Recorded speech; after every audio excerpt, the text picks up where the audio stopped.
Welcome to my Triple D showcase. Top tier in my hands. Let's go. There can only be one winner, and you're looking at it. Let's go. Nastel, what you got? Under Full Loss, just end your turn early. I don't want to see it. It is a Draco Tail deck, which absolutely does not care about Full Loss one bit. Let's speed on through their play that we do not care about whatsoever. Of course, we're not going to drone Lockbird our own freaking Full Loss. And now we're going to have to deal with all of their traps. They can negate a spell. They can return a monster back. They're going to be able to fuse with the hand. There we go. And we don't have, this would be much better as a ghost spell or an ash to negate the flame or the horn that could return our monster back. And a branded fusion. Great. We get the draw again. Sure. He's probably done special summoning. Wow. So he could banish our grave, he could negate a spell, he could return back a monster, he could fuse with our field using an Albaz, he could return monsters back. Let's see what's good with that. Off the top of the deck, we have our Copernicus. We're going to discard the Lance Soldier, which we want engraved to special summon the Count Surveyor. In response, he's going to be activating the Sanctifier Dragon to Reborn from the grave. He's now going to sting my engraved Lance Soldier before I use its effect to Reborn onto the field by destroying a Dark Contract. But we have many ways to interact with our banished card. We could reborn it back, we could return it back into the deck. Not an issue. Count Surveyor, if you have not forgotten, is still trying to activate here. Come forth, Count Surveyor, activate on someone to search our deck. Albaz, fuse with our field. Unfortunately, the impermanence is no good. Use up with both sides into a Mysterion. I think I didn't have the in-game. Now, the Mysterion's going to be annoying. If I use a monster effect to summon itself or another monster of the same type, he's going to banish all fiends on the field because it's a freaking fiend deck. So how do we deal with that? Now, the Count Surveyor did summon itself, but this has to be on the field when it's summoning itself, thus it's not going to trigger here. We're going to be searching for a Scale Surveyor as he sets up another card for next turn. Will there even be a next turn? We're going to use up our normal summon on the Coper to use a Foolish Burial to send the Necros from the deck. Now we're going to go into a Gilgamesh, setting up the double pendulum scales here. So what I'm trying to do here is with the Orthros and the scale, you use Orthros to pop the scale in a back row, then the scale will return the Orthros back to the hand, then you play the Orthros again, destroying another back row card. So this combo right here deals with both of the back rows. He is flipping up the horn, unfortunately, to return back our Link 2. Be gone. But it's okay, Orthros is going to clean up the other two back row cards, or will it? Now, what really sucks about this is I'm supposed to use the scale to return Orthros and then use Orthros to destroy itself. Why am I doing that? To free up my pendulum scale so I could freely play the Queen and the Ragnarok. Now it's going to be clogged on my field. I have a scale 3, which is not going to be good if I want to summon a level 1. It's okay to summon the level 4s, though. And I'm not going to be able to scale my Queen, which is probably the worst issue here, unless I get rid of it off the field after scaling it. And we also just have the scale stuck on the field. So 3 to 9, not that big of a deal. Let's Pendulum Summon. Now, can the Mysterion trigger off of this? No, this is not a monster effect to summon fiend monsters, thus no trigger for you. Now, I'm thinking, I need Ragnarok to banish this off the field. Ragnarok is going to tribute one other double D to target the Mysterion, banish it. Because otherwise, he gets one good effect on this, I'm screwed. And how can he activate this?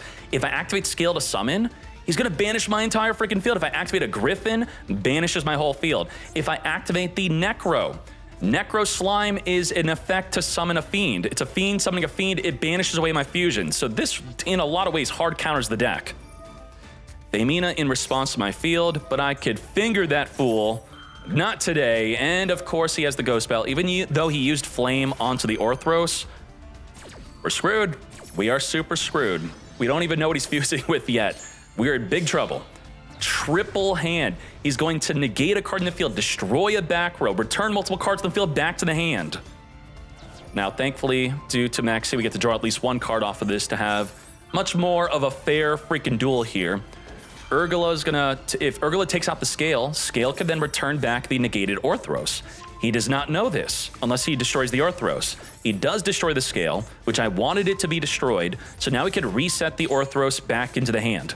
The Arthalion returns our monsters back. I don't get to tribute to banish. We're still dealing with the issue of the Mysterion. Now that my pen scales are free, we're going to set up the Queen. Queen is going to play from the deck the Zero King.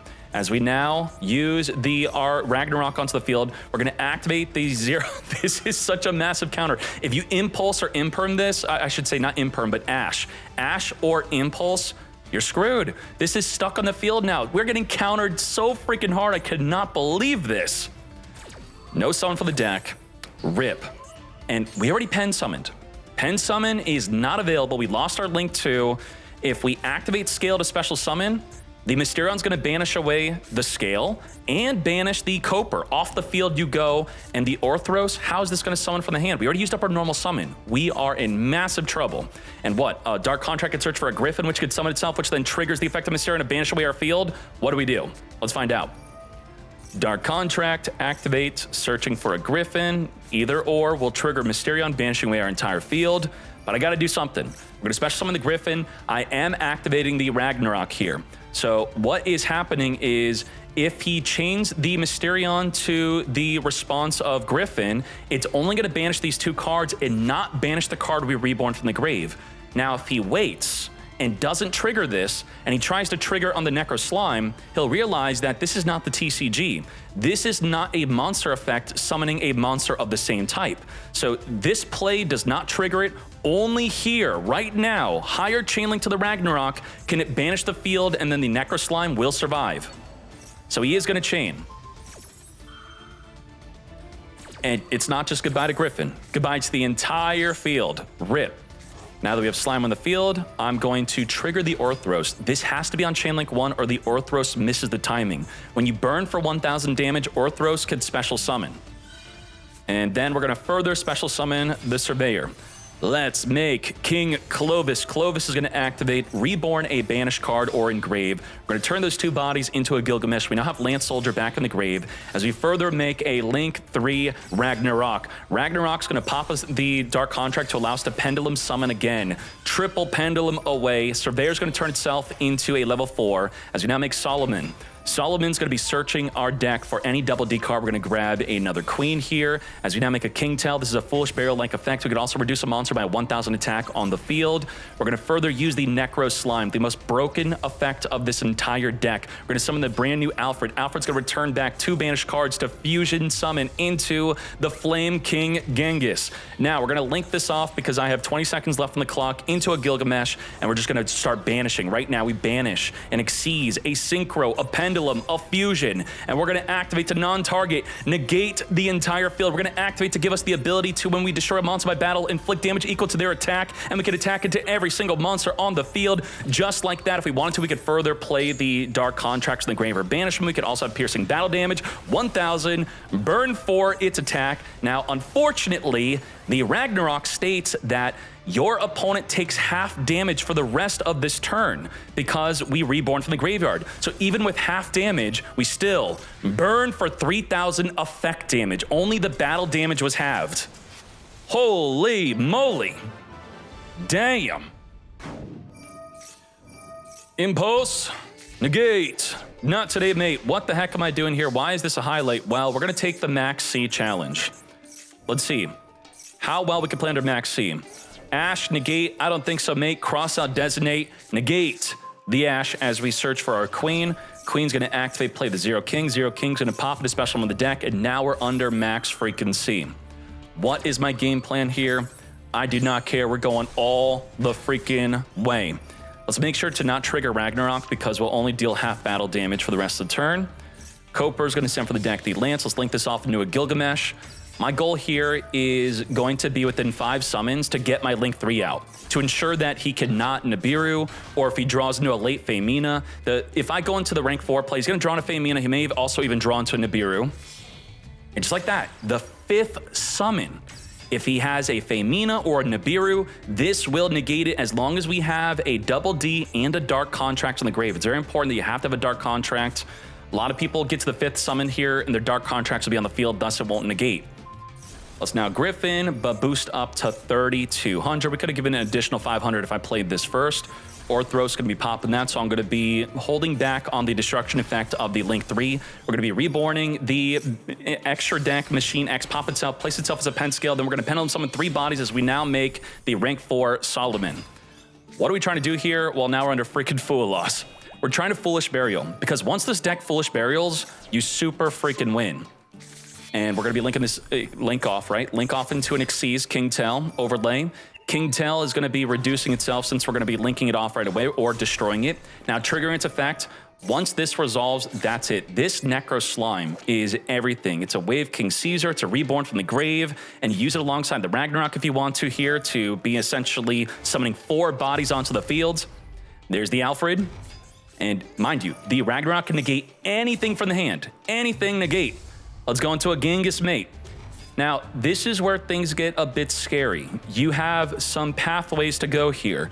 You could just try to shotgun out a Wave King Caesar, and that would ensure that the Wave King Caesar can negate a Nibiru, and then the Ragnarok can negate a Femina, or actually the Caesar can negate both. And then instead you could use the Ragnarok to negate, let's say, a Valor, right? So negate Valor with this, and then negate both a Nibiru and Femina with the Wave King Caesar. Now, unfortunately, we want to make other plays, though. We want to trigger Genghis possibly to have more damage on the field. We have 73, which is enough for lethal. But if we link off, I should say Xyz, it would then not be enough for lethal. And again, we have to not trigger the Ragnarok.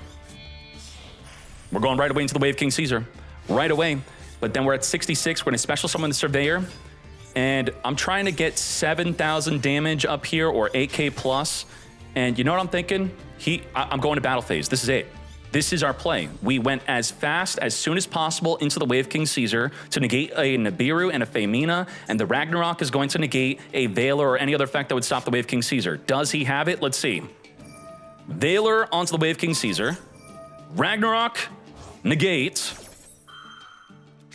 Activate a Fool Loss. That's bait. I don't think so, mate. Nibiru, Wave King Caesar, negate. And then, if he chains a Femina, the Wave King Caesar negates again. We have him pinned down. No Femina, no Nibiru, and ideally they only have one Valor, okay? Not more than one, that'd be ideal. Now, if they have impermanence, which they don't even play, the Siegfried will negate the impermanence. We also have an imperm check here. Negate and destroy, also, boost up with the Wave King Caesar. So this is just a fun way where you could force out Maxx C with Triple D and still negate all of their hand traps. Very nice. The opponent misplayed. What did you want? They were. I'm not going to negate a Nibiru or Femina with the Ragnarok. I mean, it's just going to be Wave King Caesar to tank it. All right, because we're a boss, we're going to Fool Loss them in the draw phase. Sure, skip their turn. Allure, chain Maxx C, they may draw into an out to the Maxx C, so now they're under Maxx C and Fua. But they have, what the heck? Triple back row and a Dimensional Fissure. How can Triple D play through this Floodgate and back row Disruption mate? Sure, we're going to Dark Contract, and I'm going to be grabbing my buddy Orthros. Orthros and Scale. This is the play. This is the way. I'm going to set up the Scale. We're going to use the Orthros to pop the Scale and a back row, say goodbye to their Impulse, and then let's return back the Orthros. We'll do it again. I'm not committing to any play. Orthros, once per turn. Let's pop the other card. Goodbye Imperm, goodbye Impulse, and now we're going to make our plays. And now we're going to say goodbye to the opponent. So, minimal play, but if you're dealing with the back row Mad Lad or Floodgates, this is just an interesting little play. Because you got to think about this. If you take the Maxx C challenge, they have 20 cards in their hand, and you're playing against something like Draco Tail where they can't break your field. They just have 20 cards. Then they go for their turn. As long as you could stop the Kitu, stop the Rahu, and stop the Femina, what other pushes do they have? They don't have any other real pushes unless they randomly have a Branded Fusion. So what you'd want to do is Wave King Caesar negates the activation. You would want it to negate not the Rahu, not the Kitu. You want it to negate the Femina. And then with the Rahu and the other card, you'd want to have your Siegfried negate one of them so then they can't activate it again. And then if you're a pro, I guess you could have an Impulse negate the other. Imperm, negate. Metis the Pure, mate. Good choke point here, unless they have the field spell, which additionally summon the Metis the Pure, which they can then play through it. Now, let's see. Dark Contract of the Gate, come to me, Orthros, mate. we're going to be setting, I'm going to be popping just the Dark Contract here, taking out their Quick Play Fusion, as we now get impermed onto the Copernicus, because I want to do the rank 4 Xyz play with these other two. Negate. Sure. And this is where the Maxi gets revealed. Also, what's really awkward is imperm on my pendulum scale. Are you freaking kidding me? I would encourage you all to set your imperm in a pen scale area, because now my queen, for no good freaking reason, is negated from playing a 0-king contract from the deck. That's really annoying. Do we take it all the way? Of course we do. Special the Griffin, special the Surveyor. We're going to turn it into a level 4. Let's go Solomon. Solomon is going to be detached and searching our deck for nothing as the Ash negates. Can we brute force through an imperm and an Ash under a Maxx freaking C and the Queen is negated? Well, with the scale, we could return back the Orthros, so we can now play the Queen in that spot. Let's link this off into Gilgamesh, which cannot play 2 Pendulums if you have 1 already in the back row. We are going to Kingtail Foolish Burial from the deck here. Some people would want to chain link block the Kingtail, either or. And as we now set this up, the Griffin is negated from destroying itself. That's fine. As we now make the Link 3 Ragnarok. Necro Slime is where it's at. This is the most powerful effect in the entire deck. As we summon the Alfred. Alfred then goes into a Genghis. If we want to, we could trigger the Ragnarok, which will then make it so we only deal half battle damage. We're going to go right into the Wave King Caesar, not trigger the Genghis. We are under Maxx C. We're going to pop away the Griffin, make room for the negated Queen. As we now Pendulum summon out from the extra deck and the hand. Siegfried is here. This is not enough for lethal damage. So this is where it's like, oh crap, you know what? I need a fusion in the graveyard, and both of my fusions are under the Wave King Caesar. So while a Wave King Caesar early on is very good to stop a Nibiru, if you have the room to do so and the time to do so, and you're under Maxx C, so it's going to be a lot more difficult to do so, you'd want to summon Clovis. Clovis is an additional summon, which then summons a monster from the banishment, which then you're going to go into the Wave King Caesar. So they get a ton of additional draws, but it ensures that you keep the Wave King Caesar on the field. So instead, I link it off just to get the fusions in the graveyard, as we still have Ragnarok to negate Nibiru. This is going to be all on Nibiru. Now that we have a fusion in the graveyard, I'm going to banish 4 different monster types into the King Arc Crisis. Non-target negate his entire field. Give it the ability to deal additional damage equal to the monster destroyed by battle, as it can attack into every single monster on the field. Burn for that additional damage. So this is just an example further showing you that push through Maxx C when you have hand trap negates. Ideally, you have a Wave King Caesar with the Clovis, so you have the fusion in the graveyard instead, but they do gain additional draws there, giving them a better chance to draw into a Nibiru and Veiler combo potentially, and just like that. And now for my deck list. Before I show my deck list, let's see what the Triple D breakdown is looking like on Master Duel Meta. This is going to be a good baseline of how you should play your deck. I do have a little bit of a different build than how they are playing it. So if I reveal mine, boom, this is what I'm on. I've been going back and forth on the trap. This is a floodgate trap. It ensures that the opponent cannot synchro fusion or Xyz with monsters on the field. They also can't target their own monster with card effects. As someone was talking about, they have Makonko replays. Well, you can't play your Makonko equips onto a Makonko while this is face up. Very fun to floodgate. Otherwise, if you want the other card, you could have the Contract to the Witch.